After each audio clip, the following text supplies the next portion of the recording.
1188 Radyo Ultra. Kini ang tingog sa kabaguhan. DXRyo Radyo Ultra. Radyo Ultra. 1188 sa dial sa inyong mga radyo. Nagasibya gikan sa kasing-kasing sa Cagayan de Oro sa kusog nga 10,000 watts. Sa mga balita, serbisyo publiko, komentaryo o pagpadlambo sa pagtuo. DXRyo Radyo Ultra. Sakop sa KBP, kapisanan ng mga broadcaster ng Pilipinas.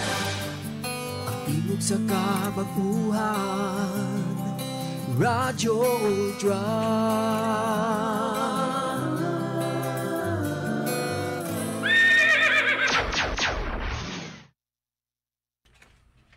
Mubalik ra ko karon taon basta kay bukas na kaning atong programa nga No da Veritas kay na kunoy mo gawas o di sila kagawas kay na preso sa sakyanan.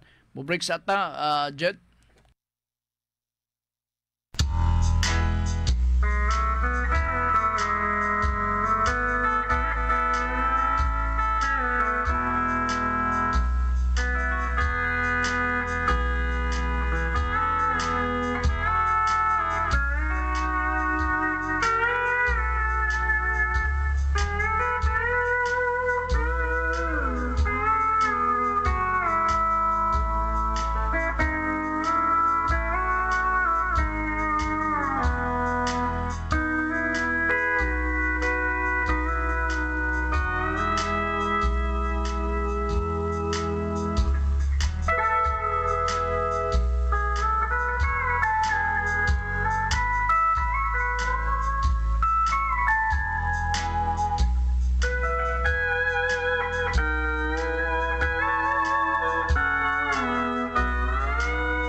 DXRU 1188. Radyo Ultra.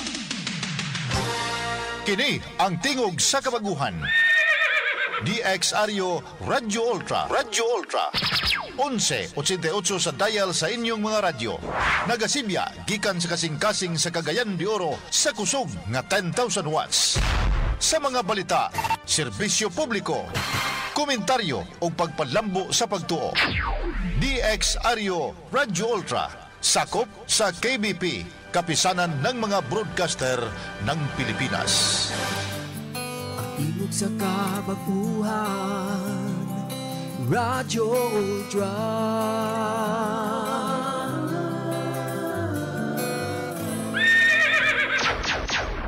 Sugod ta sa uno jet, alas 3:25. Sakit man sa hingtungdan. Apan maoy naghusay og naghupay sa kagul-anan. Nuda Biritas. Ang balaod masakit apan maoy naghatag kanatos kalinaw. Nuda Biritas. Mga nagkagubot nga hunahuna, mga pagduha-duha, nagkinahanglang katinawan alang sa katawhan. Nuda Biritas. O karon, ariya, si Ultra Frank Mendez. Soble, good afternoon, may hapon sa tanan o pasensya na langan ko. Kuan kining gubot mangod diri nga atong parking area diri sa makauna lang o parking. Unya na ay pipilang nagparking nga maglisod o gawas gumikan kay naabungan sa lain nga sakyanan. Mauna ay puno gyud kaayo dire. Puno gumikan lagi kay hibi ka transaction diri sa opisina ni Congressman Lordan Swan. So maunay rason, maunay hinungdan. Ambot ganahan magyud sila sa serbisyo ni Congressman Lordan Swan diring dapita dool sa Radyo Ultra. So dili sab nato ni pwede nga ato silang mabalibaran kay serbisyo man ngadto mismo sa katawhan. So pasensya og dunay mga inconvenience nga nasinati. Naasay mga pipila ka driver nga gahig ulo. Oo, kana bang tanaw nimo nga kini wa gid disiplina. Tiyaw na mo parking lang sa agian lang gyud. Grabe sad ni sila. O nya di ra ba namo makita og asa ang driver? Para ako experience sa una. Abot na lang ko dito sa kining clinic ni kinsani ni Dr. Diri sa unahan, no? Pangita nako wala gyud. Nya dibutho ra kalit sus may bang pakungod ang ulo gyud ingon na ba nga batasan, no? Sige, may hapon. Bukas ta ning atong programa og modawat ta sa pangutana. Ang atong contact number sa cellphone nga pwede ninyo nga kining padadaan sa pangutana 0917-704-3210. Unya dayon ang sa Facebook kanunay gini siya, no? Kay bukas man nga Facebook doon na kay internet sa inyo, maka-access man mo, makapadangat mo sa pangutana. And all the time ako sa paningkamutan nga matagad ko ang inyong mga pangutana. Karon nga po na ang palibot din sa ato sa syudad, landong-landong, no? Murag matinuod ang tagna sa pag-asa ganunay intertropical converging zone nga moigo pod sa Mindanao, no? Ug sa pipila ka mga probinsya dinhi sa Mindanao suma sa pasidaan gikan sa butan sa pag-asa. Ang atong YouTube channel sa Nuda Biritas bukas, no? Kini gituyo og para ni sa mga gusto mag-review sa ato mga gipangisgutan tagad sa mga gipadangat ka mga pangutana gikan sa atong mga tigpaminaw. Ang YouTube channel nga karon bag-o nang style. Ikaw Jet kahibaw ka ba sa YouTube? Karon bag-o nang uso YouTube. Sumaday. Ha? Lain na karon. Ang kanadtong sakyanan nga Honda motorcycle, dili naman na Honda, Honda. Grabe, nag-evolve ang ato ang kuan ron, ang paglitok sa sakto nga mga pulong. Ambot unsa ng Kawasaki, kainan lang siguro ang tawag sa klase nga motorcycle. Magkagikan. Natural ga bakasyon. Wow, ga bakasyon. Di dapit hangkang. Grabe. Grabe. Hantod nga ang YouTube channel la biktima. Dili na karon YouTube ang pronunciation sa mga expert nini. YouTube. Okay sad. Imuot ko. Say mahinuktukan ko na ba nga katong gitudlo na to sa kanadto sa atong high school na to ang pag-pronounce sa tube ito. Kaya kanang common makaayong paglitok na ng tube. Di ba? Naa sa laboratory. Di ba? Na mga tube diha. Kung makabuha ka, magbayad ka pagyod. Tube man ang akong madunduman nga correct na pronunciation. Karong lahi na. YouTube na. Oo. Grabe ni sila, oy. Okay. Unang pautana, gikan ni John Macas. Isa Nuda Berita, Sir Frank na gwapo kanunay. Nganong wala kay program atong Bernes. Wala na program sa hapon. Wala na. Kailain na ang program nga mo salot neto. Kanya alas 3 na sa hapon, Friday, Bernis Santo, off the air na kami na to, John. In your opinion, kung walay forever sa politika, ang kontra kaniadto kay magkauban sa future o kauban sa o abang sumpay nini. In your opinion, kung walay forever sa politika, ang kontra kaniadto kay magkauban sa future o kauban sa karon kay magkabangi pa sa umalabot. Now, kung political rival hisgutan, naa pa by chance magkauban si Digong ngadto ni Dilima og Trillanes. Politika maguni bahala na sila, kining di na ko mabasa ang ilang tagsa-tagsa ka mga huna-huna. Ilabi na kay kining gipanghinganan nimo notorious ang ilang karakter sa politika. Oo, dili kanang uban gud kuyawan man og hisgutan nato ang word nga notorious kay ang atong pagdungog kanadto minaw tas balita kanang banggiitan gyud ngilngig mga notorious kini sila lahi notorious ni kung hisgutan ang may tungod sa politika. Naa pa by chance magkauban si Digong ngadto ni Dilima og Trillanes kay sa una si Dilima kontra niya mga Marcos but now friends na sila. Dili nato na matagdaan na John kay sa politika fluid ang tanan, no? Sakto man ang imuha mga pangagpas ang kaaway magakaamigo sa hisgutan ng politika. Walay permanente. Kana sila magakaamigo pero paglakaw siyang amigo libakon kana siya chatuan natong ko kanang kon bulaos mga nana no, pero magatubang ang mga politician nga nagakaamigo na sus grabe pare kumusta man ako ang lagi pare sus ay nagka-problema ani ako mamutabang paglakaw sus katong tawa na wag ito'y hinungdan libakon muna kanang uban nga nagpabilin as it is, no? Wa magpatarog, wa magpatayog, saludo ko nana. Bantok ang mga panghuna-huna. Kay wa may pulusgod, magkakaamigo. Nya paglakaw sa imong amigo, galibakon, siya mo to. Wa grabe to. Kapangiyuan pag kwarta, gaunayon ko nga kaalyado ko man to. Nana, ang magkakaitabo. So, wa gini pulos, John. Oo, wa gini pulos. Ikaw, John, kumusta ka man? Magkaamigo pa ba ka ta? Nga kontrara ba ta? Unsa maday? Kining kapadala sa pangutana. Napabay pag-asa, John, nga magkakausa ta. Napabay pag-asa nga mahimong managsama ang atong tumog og tinguha. Kung ang atong paglantaw mauman ang pagserbisyo ng atong mismos katawan. Kaya ako, di man ko magduha-duha nga ako kang dawaton. Oo, pero kung panalitan ang rason o hinungdan nga mas strong, kusog kayo ang imuhang loyalty sa imong agalon, wa ka na problema para nako. Wa ka na problema. Isig respetahay lang ta John, ha? Inom ka na diha og kuan. Unsa katong imong paborito nga ilim nun? Cobra, mamaora mo ni Jet. O dili maglayo kay si Jet buntag pangani sayo kayo nahurot na. Kita mo na. Nahurot na. Wa pa ni siguro kay maluntad pa manig alas 9 human sa programa ni Ma'am Girly. Mo inom na sabne. Ay pagpalabi kay pagabuntang may bawan raban akong kainom.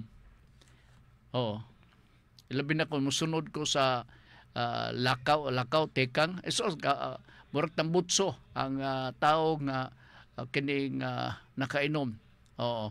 Okay, nala sige. Right. Wanay pangutana gikan sa ato mga suki nato nga mga tigpaminaw kadiyot lang dirita sa 0917-704-3210. Akong pabuton ako inyong una pa man tay taas na yung oras. Kay ang atong oras 35 minutos pa nakalabay sa alas 3 ang takna sa kapunon. So kining akong pabuton ang inyohang mga pauntana ang kasugdon na mo mga pauntana. Okay? May hapon ni Ma'am Elizabeth Basilgo de Dapita sa Lumbia.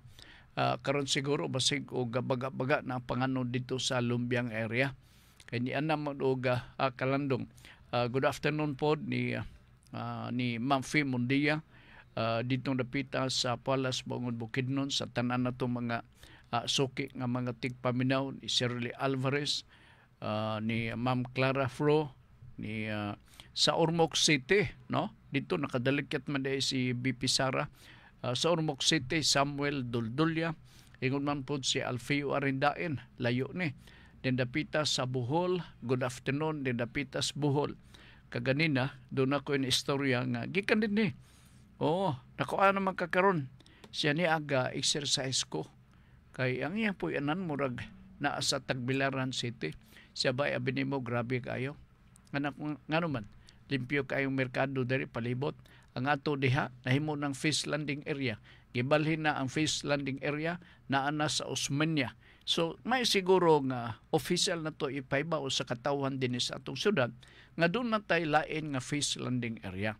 Gawa sa westbound terminal nga gihimong fish landing area. Ang additional nga fish landing area naa sa Osmeña Street. Tapad yun sa merkado sa Kugon. Tanawa diha. Ga punsisok ang mga sakyanan gipangkargahan o bisag unsa na lang og naa naka-standby. Wana sukad gi-design part nga kanang Osmeña extension para kana siya sa mga sakyanan nga magdiskarga og mga karga o niya magpundo din dapita. Wala. Ang katuyuan na para accessible ang ato mga sakyanan mulabay diha. Dili magbutang og kagubot, no? Dili magbutang og kahasol sa uban natong mga motorista nga mulabay diha. Ambot og asa gibutang ang utok sa mga administrador din dapita sa merkado sa Kugon. Nga naa man tatay kalagdaan ug ang kalagdaan mao gyud atong ipasunod.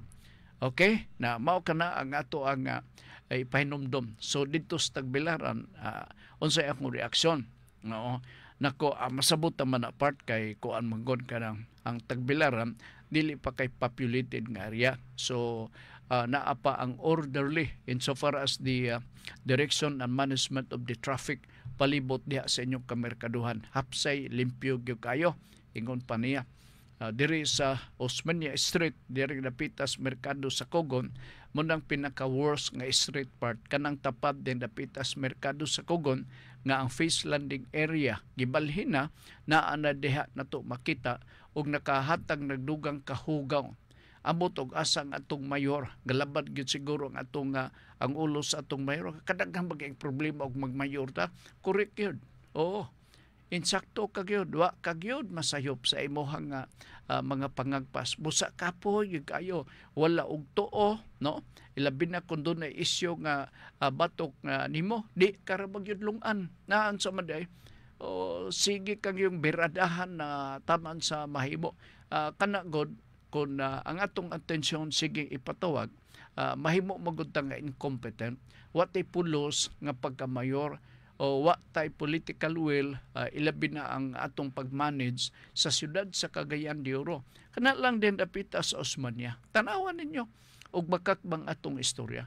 Gamay ra man na, usa ra man na ka page nga instruction diha atong ihatag sa City Economic Enterprise, including ang atong RTA kay babag man na sa traffic.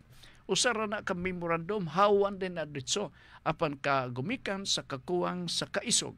Political will sa atong kadagkuan sa dakbayan pinanguluhan ni Mayor Clarix Oy at tanawa ang merkado. Aron gyud nga maklaro ninyo, ako ang mamalihog ninyo, no? Kung maka-chance mo, ayaw mo glabay dia sa hapon, kay mugubot samot ang traffic. Kung maka-chance mo, diha lang, mga alas 7 buntag, makalabay pa mo diha, makita ninyo unsa ka hugaw ang palibot sa Osmeña Street.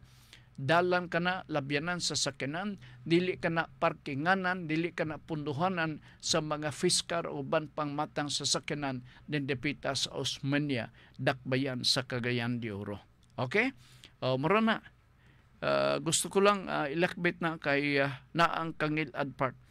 Labi-labi ka lawsing atong pagpadagan sa gobyerno dinis ato sa dakbayan sa Cagayan de Oro.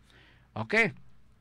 Yala, huwatan ako ang inyong mga pangutana sa atong mga suki nato nga mga tigpaminaw karon kay pila ka adlaw na lang eleksyon na, no? Og kaplano ko nga mag-interview ko sa Central Bank. Oo, tanawon sa nako ha. Kung doon na ba ko'y kining unsa niha kining mahimo ba na kong makontak ang Central Bank kay akong pangutan-on. Central Bank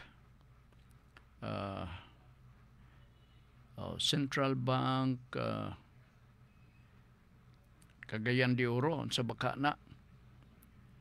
Central Bank of the Philippines. Unsa man ning Central Bank of the Philippines, ha? All right. Murag Cagayan de Oro siguro para klaro kay kining ang magakitabo good part ang mga kwarta karon gipang staplera naman kadang 15,000 sigurado ko nga gasugdan o nasugdan na last week pa ko nakadungog nga ang kwarta or gasugod na sila og stapler sa kwarta. Ang pangutana madawat pa ba ng kwartaha ilabi na kanang sinawon bitaw nga piso bill na sa 500 na apoy 50 og naay 1,000.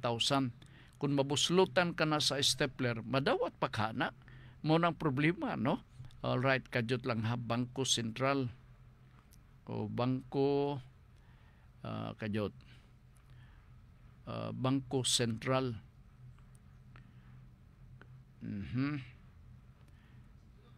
Bangko Sentral ba? Eksakto ba to? Bangko Sentral, Bangko Sentral kadyot ha. Bangko Sentral Cagayan de Oro. Kini. Alright. Asa bang contact number nila nini? Okay. Regional Office. May makuha na to ang contact number na ini. Bangko Sentral.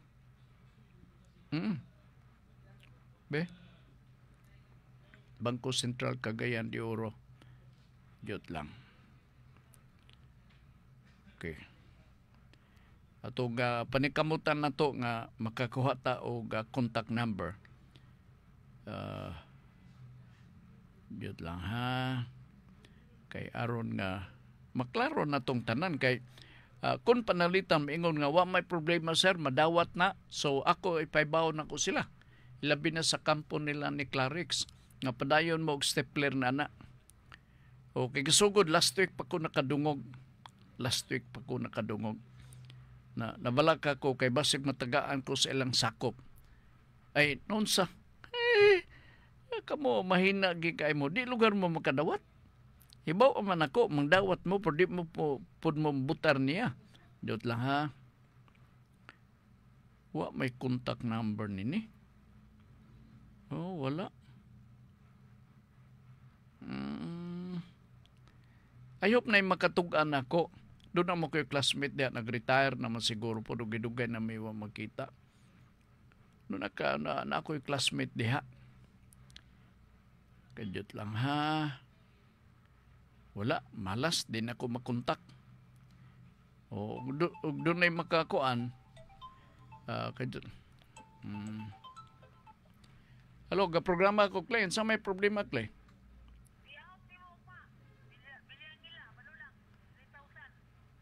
Mo ba?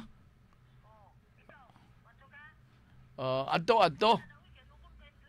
Lagi. Sige.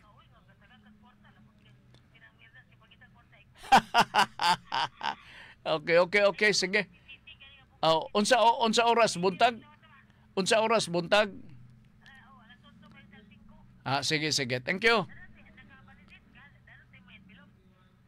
Dili, nanamay ako nakuha diha sa inyo.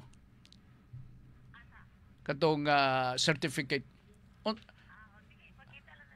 Lagi. Okay. Sige. Bye-bye. Sige, bye-bye. Okay. Sige. Anak ko, katungkuan ba? Bangko Sentral ng Pilipinas nga kuan? Kini nga contact number. Wala. Di ko ka-contact nila. Swerte mo, kaya di ko ka-contact ninyo, wa mo'y contact number. Murinig opisina ha, I think nga sa tanang mga opisina, naagyo contact number nila, kanang cellphone. Unya, bisan og dili ko tubagon, at least satisfied ka, nga nakakontak ka, unya ka pabungol-bungol na sila, di na sila magtubag. Okay. Ang usa sa opisina nga akong gikabiliban nga mutubag, ang Department of Labor. Gitubag ko ngadto din na mo tumpang og communicate nako ambot og unsa hinungdan ang nilahutay mao ang TISDA. Ang TISDA taman nga na-invite ko na gyud ang ilang regional director mo nang sakto responsable nga public official, dili kay maglikay-likay. Ang uban daghan kayo ang usapod sa mga opisina nga byline contact nako diretso kog tubag. Wanay kuskus balungos, opisina sa CHED. Opisina sa CHED. Usually good, morning mga batasan sa way batasan pod nga mga head of office. Usually ang ilang pagabaton mag-letter request pa, unsay tuyo, unsay unya ang mga question ipabutang kay ila kuno nga tan-aon unsaon nila pagtubag. Di man na mao. Kasupakan kana sa ethics sa journalism kung i-feed ang pangutana atol sa gikatakda nga interview. Busa ka mo, pagbaton mo o batasan nga respetahan ninyo ang katungod sa ato mga tinugyanan sa media. So maning mga opisina nga responsive. Sa CHED ako mahinumduman, pagtanan ako, na contact number, pagtawag na ako, gitubag ko diretso, interview. Wala ingon nga, halaka, diri ba mo, kanamo kayo magasuwat para bagyod. Mo nang ibuhat ka na ito. May ngani kay nausab. Ang wala mausab, mao ka ng anti-red tape law. Balaod niya, fit ka po ni sa Nuda Veritas. Unya dayon in relation of ease of doing business. Kana sila. Naman tay balaod, I think 11032. Republic Act 11032. Kanang balaod is of doing business. Ang buti pasabot sa balaod mao nga pinaagi na kung doon na kay transaction sulod sa opisina, dili ka pwede unya-unyaon. Diretso action dayon diretso. Dili ka pwede nga halaka kaning nilakaw ra ba si sir, balikin na lang ugma. Wala na. Kay otherwise kung malangan ka according to the civil service law, ang mga communication ipadangat diha mismo sa opisina sa gobyerno. Kung dili matagad within 15 days, manubag ka. Naa ka na'y administrative offense. Sa lagtod ka pagasulti nga kung doon na isango, dadon nga problema, concern diha sa inyong opisina, may tungod sa usa ka problema, no? Kinanglan inyong paningkamutan nga matubag, ma-explain ka na. Mao ka na ang resulta sa gitawag nga ease of doing business. Kay kung dili ka makasunod niya na, manubag ka. Mo man ang kampanya. Actually, kana nga balaod, panahon pa na ni 2022 na masiguro na nga balaod gani. Presidente na si Presidente Digong Selby. Ease of doing business. Balaod na ha. Pero pila ray gasunod na ini. Mga gahig ulo man. Mga gahig ulo. Pabadlong ba? Unang problema na to. Unang problema. Sa atong gobyerno hantod nining mga panahon na dili sila gakadlok nga dunay balaod. Panalitan karon balaod sa libel.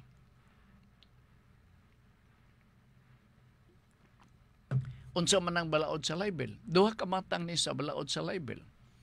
Unsa man ni? Number 1, diha ta sa regular nga provision sa balaod sa libel ubos sa revised penal code. Nga mo prescribe lang ang maong balaod after a year sa broadcast. And there is another form of libel. Kanang gitawag na to cyber libel. Nga 20 years ang iyang pag-prescribe sa maong krimen nga inyong mahimo. 20 or 12 years. Di kay ko masiguro nini. Lahi ni, bugat-bugat kini siya. Di ba? So, despite the fact na ay balaod, pero tanawa ang atong broadcast. Obserbahe. Ilabi na din sa ato sa dakbayan sa Cagayan de Oro. Naanay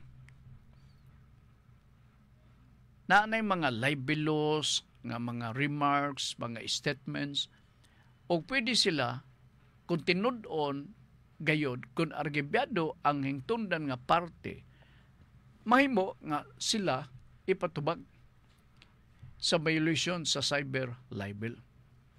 Ilabi na karon sa politika. Di ba? Naiuban diha nga magdanghag og istorya. Nga naman, mo na'y nakaparat. Kaya naay mga broadcaster na to part nga gisugo lang og palit og isa ka pungpo nga tamatis, pagbalik broadcaster na. Mo nang delikado. Niya murag correct.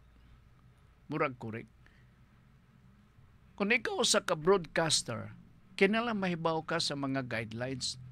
Inuta lang, guidelines. Salaktod, balaod. Kung mag-broadcast ka, wa kay hanaw. Gapakauaw ka sa ibong kagalingon. You should know. Unsay mga parameter diha, nga ngay nato nga sundon, aron mahimo kita og batuhuan nga naa kay kredibilidad, nga magatuki o maghisgot, nagtamod kasad sa insakto nga pamatasan. Munang angay natong dumdumon.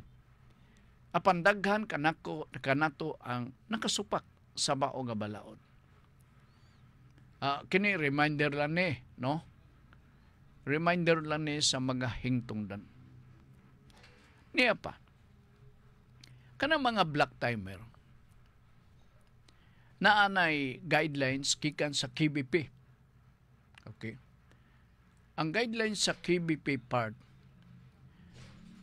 nga every black timer kinanglan nga magpirma og undertaking. Ang word diha gi-prescribe undertaking mura og saad commitment kanimo nga naa kaning kini nga programa basta lang masunod nimo ang mga guidelines.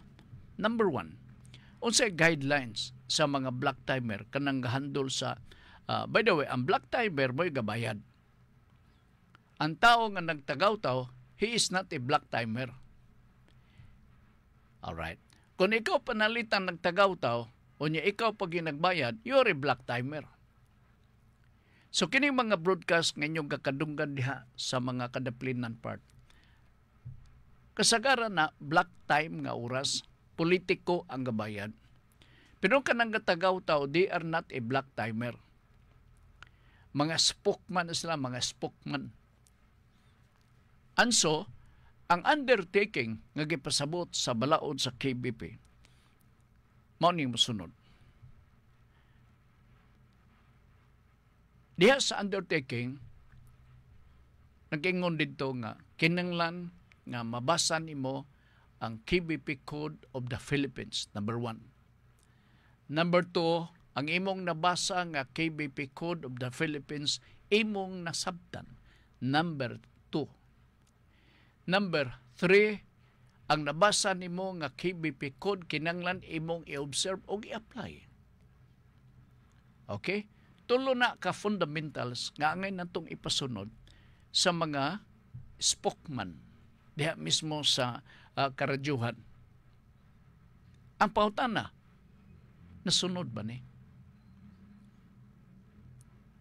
Okay. Siguro mangutana mo kinsa may magahimo sa undertaking, ang black timer. So ang black timer has the obligation to give instruction to the spokesman nga mao'y maoning mga guidelines ug sundon kini. What is the effect if the spokesman will be able to comply the guidelines of the KBP? Ang epekto na if the spokesman will be able to comply, lain naman kuno karon na may uban diha nga manulti nga manglaktod imbis nga spokesperson or spokesman, may mong spokesman. So, ang mga spokesman part, kung sabtan nila ang undertaking sa black timer, i-share, normally i-share kay sila agent good, sinuhulan na good sila gikan sa principal, diba? So, do this and do that. Kung ang spokesman gatamod sa guidelines sa KBP, dili mahitabo og makaasa ka nga ang tanang ipamulong sa spokesman dili liabilious, dili makapasakit sa buot sa usa ka tawo, ug tawhay ang presentasyon sa mga isyu. Ngano man ang tawhay dili liabilious tungod kinabasa nila ang KBP. Diba? Diba? Ibutang dito, first paragraph, you read the context of the KBP. Number 2, you understand what you read. Number 3, you have to apply what you read. Ingon na naka-simple part.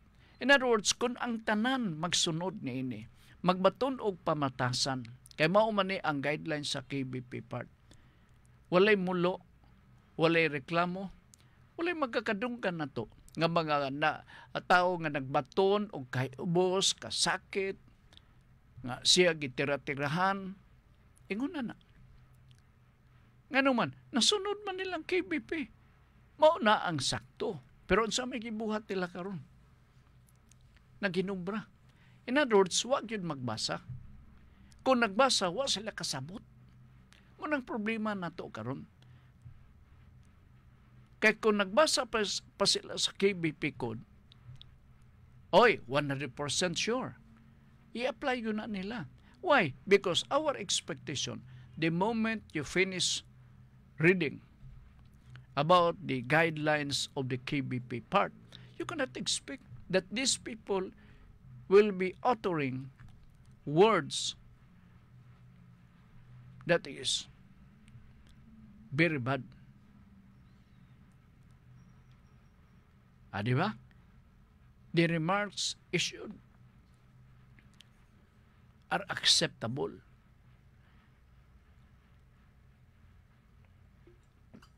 Karon unsa ni tabo? Lahi. Moy ako nadunggan. And so, go back to the guidelines. Mo lagi ni problema. What is the problem? The problem is that you don't know how to interpret what you are reading. And you don't know how to apply. Problema ba? Oo. And that is happening now. Abi ninyo og sa KBP tiaw-tiaw ni. Dili. In fact, ang mga broadcasters should be accredited by the KBP. Selected nga kung magtagaw-taw ka and you are not recognized by the KBP, that is a violation. Mahimo kang magukod sa KBP ilabin na kung dunay argibyado. Pero kung di ka argibyado, that is already considered waiver on your part, and you have no, so far, grievances against the person talking, the spokesman himself. Mao na ang kinabuhi part. I hope dining bahay na ako lang pahimudsan pod kay election period karon mga panahon na. I urge them to please follow the guidelines. To put sanity in the airlines. Aron makaingon pod ang atong mga tigpaminaw, believe ko niya, professional kay siya magablitok, professional kay siya model sa isyo, ganahan kay ko niya. See? Nga naman, kaya ka may batasan. Pero kung ikaw spokesman, wa kay batasan, masawayan ka yun. Pag umabot nga mga kapanahonan, ikaw lang yapon, maingon na itong tao, lo, mao man nga pabuyag o. Dautan ang imong dungog. Wala tayo kung pananuguras din sa ato karong pagpanaguban sa atong tulumanon o salamat na lang sa inyong pagpaminaw dinhi o kadyot lang yung kaayo ha kay ako nga padparo nako ang topic nga isgutan ni Ma'am Unya, no? Karong gabi kining alas 6:30 ni ang takna sa kagabi on din sa Radio Ultra uban ni Ma'am Girly. Morning mo sunod, imbis mabalaka dangop sa Ginoo og simbaha siya. Akong balikon, imbis mabalaka dangop sa Ginoo og simbaha siya. Uban ako karong hapon na si Ajet Barintos uban ni Congressman Lordan Swan sa District 1 og ni Aga Swan ang atong number 1 padayon Pilipino City Councilor, member sa City Council din sa atong syudad. Kami mag-ingon, makasaligtas sa Ginoo kay ang iyahang plano puro mayo. Daghang salamat ug maayong hapon.